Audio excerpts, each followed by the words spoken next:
Europe 1 matin, Maxime Switek. Le Zoom Echo avec Éric Leboucher. Bonjour Éric. Bonjour Maxime. Certains en ont sans doute abusé ces derniers jours. On va parler du champagne ce matin avec vous Éric. Est-ce que c'est l'effet de la crise ? Les ventes en France ont reculé tout le début d'année. Est-ce que pendant les fêtes, les Français y ont repris goût ?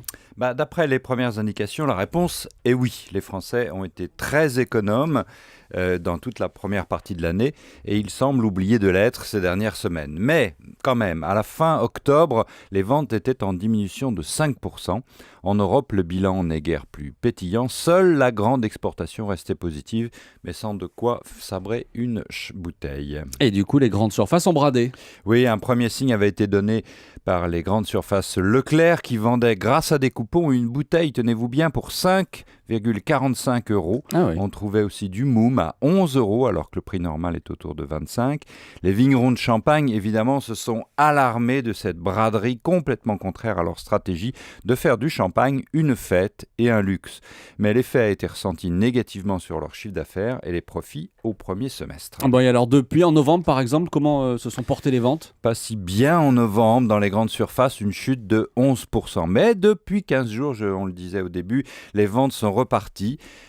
Comme les 2 derniers mois de l'année comptent pour 40% des ventes totales, on verra. Mais le bilan probable est quand même une année 2012 négative, une baisse comme en 2009, année de récession. La conjoncture économique joue son rôle, les Français sont plus regardants, y compris sur le champagne. Alors heureusement, il y a les exportations. Oui, avec le développement ultra rapide des classes aisées en Chine, en Inde, au Brésil, dans ces fameux pays émergents, la clientèle mondiale croît très vite. Cela compense la France, premier pays consommateur, avec 55% des ventes, et toute l'Europe du Sud, Espagne, Italie, bref, toute cette Europe qui souffre, comme le Japon d'ailleurs.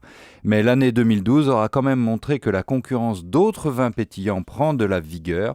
Dans ce domaine du vin du luxe, comme dans n'importe quel autre, la France n'a plus de monopole. Mais bon, il vous reste une semaine, Maxime, pour m'offrir une bonne caisse et déjouer tous ces pronostics maussades. Uniquement si vous êtes sage, Éric. Toujours. Le chiffre du jour. Encore du luxe, l'électronique haut de gamme se porte à merveille. Les casques audio à plus de 200 €, les stations d'accueil de smartphones, les robots aspirateurs. Les consommateurs cassent leur tirelire pour des produits de qualité innovants. On y revient dans le journal de 8h. Merci Éric Leboucher.